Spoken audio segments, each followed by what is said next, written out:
12-year-old Caitlin Thornley started sneezing a month ago, and she hasn't been able to stop. Just listen to her.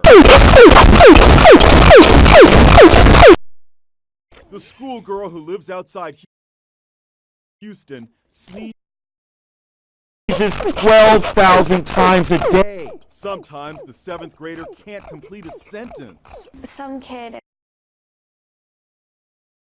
and it just gets.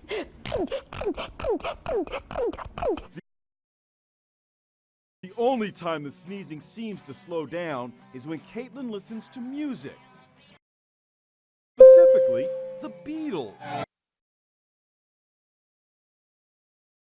Dreams I sneeze. For now, it's a medical mystery. Doctors have ruled out allergies or a virus. Until they figure it out, Caitlin can't go to school. We've seen this phenomenon before. Remember this teenager who couldn't stop sneezing? Even at her prom, some kids laughed at her. This teenager also suffered from serial sneezing. This is Lauren Johnson today. Turns out she had a rare tic similar to obsessive-compulsive behavior that apparently started with a strep throat infection. Lauren has this advice for Caitlin. I tell her just to keep going, don't let people get her down. I don't care what they do, I just want it to stop. It's been going on for way too